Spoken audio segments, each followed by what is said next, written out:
CST en se promenant le 30 mars 2024 qu'une habitante du Haut-Vernay a découvert les ossements du petit Émile disparu en juillet dernier.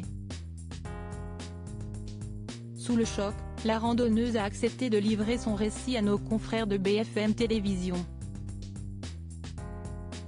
Ayant fait la macabre découverte, la retraitée a également été surprise de voir sa maison perquisitionnée.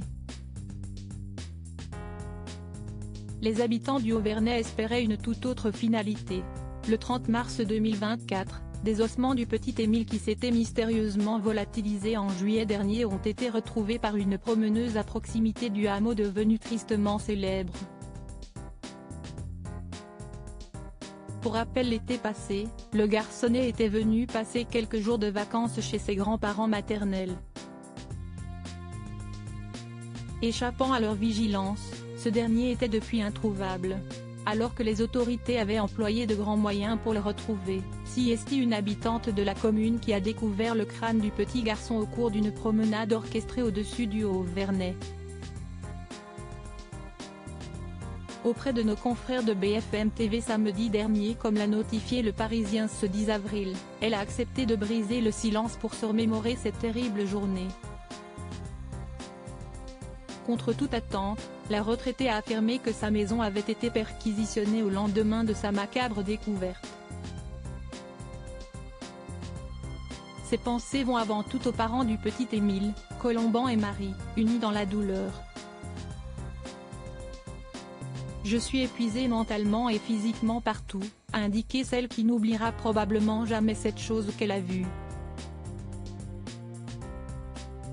Ce jour-là vers midi, un temps hésitante à l'idée de sortir, cette dernière décide finalement de s'aérer en orchestrer une nouvelle randonnée en plus d'un pique-nique. Mort d'Émile, la promeneuse sous le choc connaissant parfaitement la région, la promeneuse a l'habitude de vadrouiller sans montre ni portable. La sportive affirme emprunter un chemin avec du dénivelé fréquenté surtout en été alors qu'elle n'y a pas mis les pieds depuis plusieurs semaines. Au cours de sa marche, cette femme d'une soixantaine d'années tombe alors sur un crâne blanc tout propre qui a seulement les dents du haut restantes. Très rapidement et non sans émotion, elle fait le lien avec la disparition d'Émile. Je pleure, puis je me calme, explique l'habitante.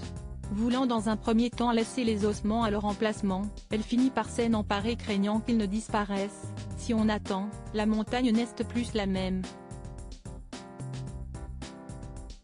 Faisant fi du vent et des éboulements, cette dernière s'empare de 2 sacs plastiques pour emporter sa trouvaille fortuite. Je me dis, vite, vite, vite. Il faut que je ramène la chose et les gendarmes vont trouver le coupable. L'enquête va enfin avancer. Ayant prévenu les gendarmes dès son retour, elle assurera 9 heures d'audition en plus de leur dévoiler le lieu de la découverte.